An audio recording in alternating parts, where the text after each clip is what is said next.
Salut tout le monde, j'espère que vous allez bien. Aujourd'hui on se retrouve pour une nouvelle vidéo et on va parler pêche du bord au jig. Je vais vous donner quelques conseils. Est-ce qu'il y aura des poissons dans cette session? Je ne sais pas.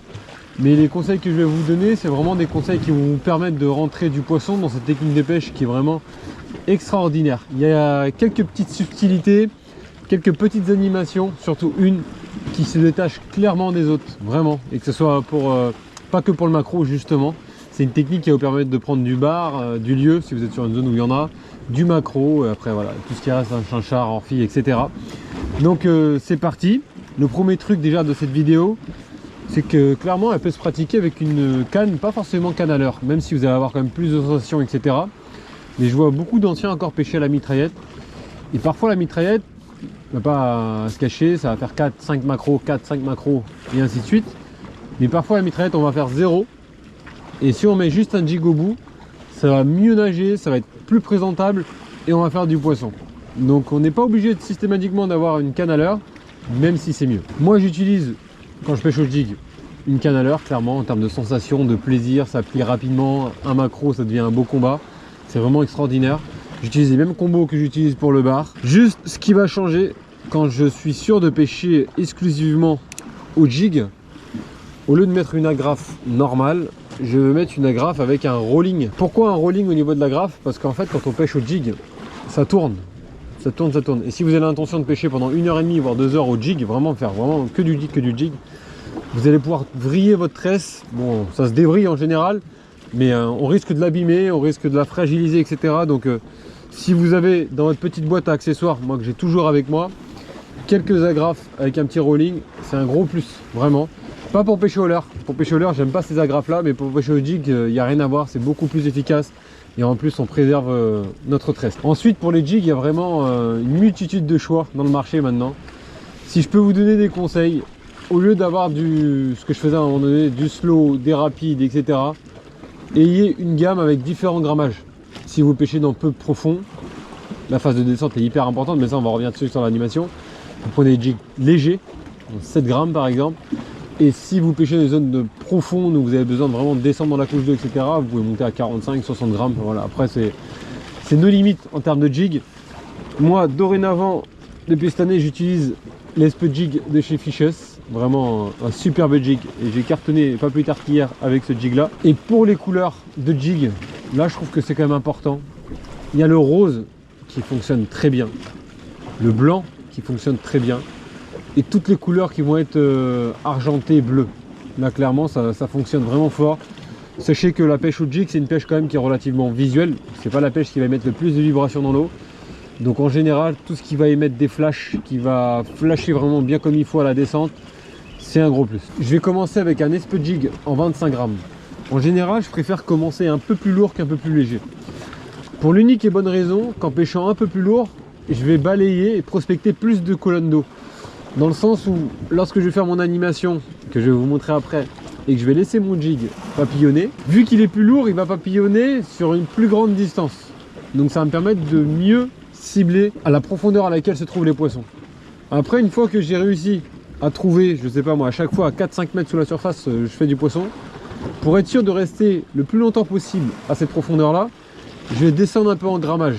Ça veut dire lors de mon animation, la phase de pause, de descente, mais je vais vous montrer comment, qui est très importante. Le fait que je sois plus léger, je vais rester plus longtemps dans cette zone de vérité. Donc il suffit que les poissons passent et qu'ils soient en mouvement, surtout les maquereaux sont tout le temps en mouvement d'ailleurs, ils ont besoin de nager pour vivre. Donc voilà comment je procède. Donc là maintenant on va attaquer l'animation. Évidemment on va serrer un petit peu le frein, même si on ne vise pas non plus des très gros poissons, quoi qu'il peut y avoir quand même des belles surprises au jig. Si vous me permettez, bon, j'ai pris l'habitude de les mettre maintenant et du coup quand je disais pas j'ai mal aux yeux. J'aime pas vous parler avec les lunettes, ça fait un peu bizarre mais bon. Là ça fait vraiment mal. Donc là le but, voilà, je suis pêche assis, c'est pas le but de lancer loin, hein. C'est pas grave, on va juste lancer comme ça, voilà, en revers. Hop. Donc là je vais le laisser descendre dans la couche d'eau et en général je vais compter. Je vais compter pour pouvoir travailler une zone précise et savoir où est-ce que je suis. Une fois que je suis descendu à la profondeur souhaitée, il y a un truc qui est très important au jig, c'est de faire une grande tirée ou plusieurs petites tirées, comme ça. Hop. Mais quoi qu'il arrive, la fin de la tirée doit se faire en accélération. Pourquoi en accélération? Parce qu'en fait j'ai envie de créer du mou dans ma bannière. Contrairement à toutes les autres pêches où je pêche le bar, le maquereau, etc. J'ai pas besoin de mou et j'ai pas envie d'avoir de mou, surtout pour pouvoir sanctionner et ferrer le poisson le plus rapidement possible. Là je fais hop et je fais une accélération. Et l'accélération en fait va me permettre de décoller vraiment le jig.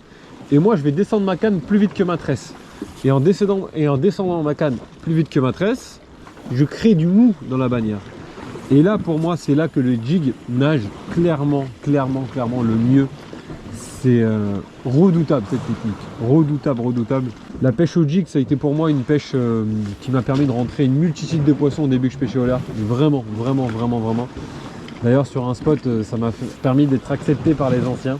Ils voulaient pas trop me donner de conseils et puis un jour j'étais arrivé avec des petits jigs et j'avais cartonné un truc de fou sous leurs yeux. Et pourtant j'étais une fois mais ta canne n'est pas adaptée pour ici, tes jigs là sont pas adaptés.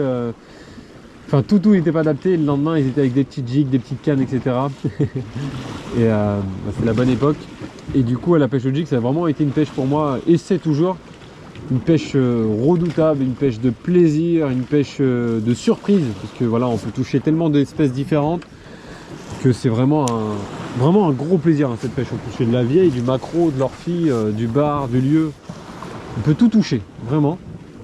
Et donc c'est à force que je me suis rendu compte que sur cette phase de descente molle, si je peux appeler ça comme ça, on a beaucoup plus de touches que lorsqu'on a de la tension sur notre ligne constamment.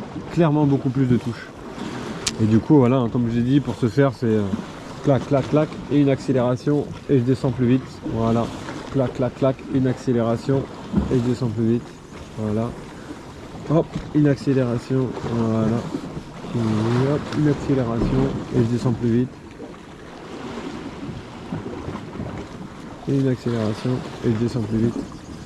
Et en général la touche de toute façon c'est des poissons qui sont surtout au jig. Il y a le poids du jig, c'est limite auto-ferrant en fait. On peut ferrer, mais le jig qui descend quand même assez vite, c'est quand même un leurre qui descend vite dans la couche d'eau, c'est assez dense. En général les poissons ont tendance à se piquer tout seul. Donc voilà pourquoi je me permets d'avoir du mou dans la bannière.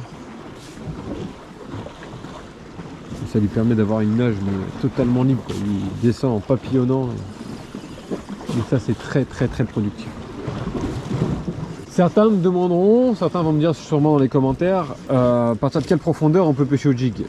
Pas plus tard qu'hier, je pêchais au jig dans 2,50 m d'eau. Vous pouvez pêcher au jig vraiment dans toute profondeur, clairement, justement, c'est pour ça, c'est une pêche hyper polyvalente, hyper prenante. Il suffit d'avoir des jigs adaptés, comme je vous l'ai dit, vous descendez en grammage lorsque vous pêchez dans peu d'eau, parce que en fait le but c'est, si vous pêchez dans 2 mètres, c'est de remonter le plus proche de la surface, de mettre du mou, et que vous papillonnez limite sur vos 2 mètres, quoi, sur vos 1,80 m, il faut que ce soit vraiment un jig qui papillonne. Mais vous pouvez pêcher vraiment dans toutes les colonnes d'eau, dans toutes les couches d'eau, même si je préfère quand même une eau claire à relativement claire, parce que comme je vous l'ai dit, c'est surtout les flashs lumineux qui font que les prédateurs ciblent cette proie qui est en train de mourir, entre guillemets, qui papillonne, qui descend, qui est en train de descendre sur le fond. Donc, mais bon, hier j'ai fait un gros carton de poissons dans une eau assez trouble, mais bon, les poissons devaient être quand même affamés, je pense. En général, c'est vraiment dans une eau un peu plus claire que ça fonctionne mieux. Donc voilà les amis, si jamais j'ai oublié des trucs, n'hésitez pas à me le dire dans l'espace commentaire. Petite vidéo où je vous explique surtout hein, l'animation qui permet de prendre plus de poissons que les autres quand on pêche au jig. Allez, maintenant je vais essayer de vous faire 2-3 poissons, même si l'eau est quand même relativement trouble. On verra si ça peut rentrer. Juste 2-3 macros, ça serait chouette. Voilà. Un petit guimauve qui est là. Peut-être bon signe. On verra. Allez, c'est parti pour la véritable action de pêche.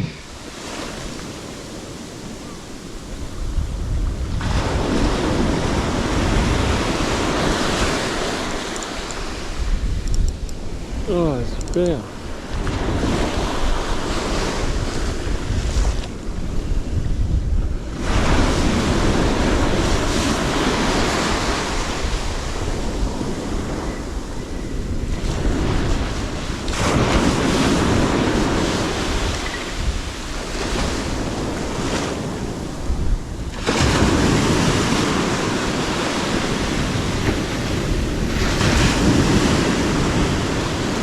Cette petite surfshot bleue.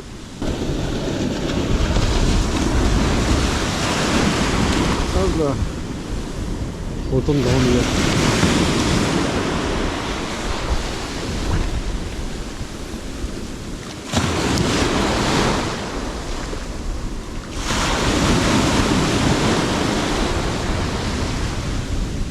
Je sentais l'odeur d'un casier.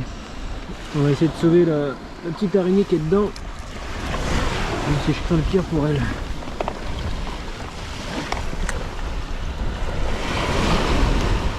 Elle a l'air vivante, elle se tient. Elle est vivante.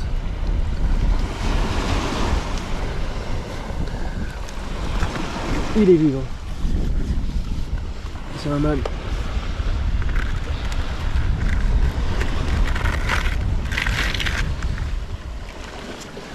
C'est un mâle. On reconnaît aux pinces. Elles sont plus grosses que les femelles. Et là en dessous là. Donc il est vivant. Allez. Tu repars mon grand? Allez, allez, allez, allez, allez, allez.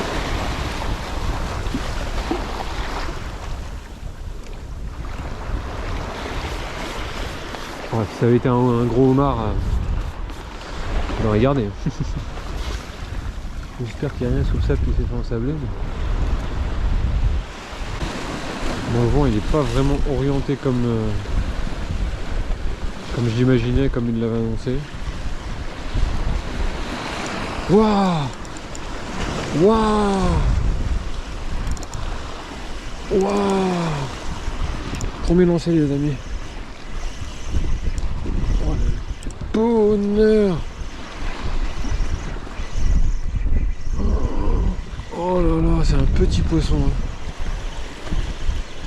Mais le bonheur. Tout petit poisson.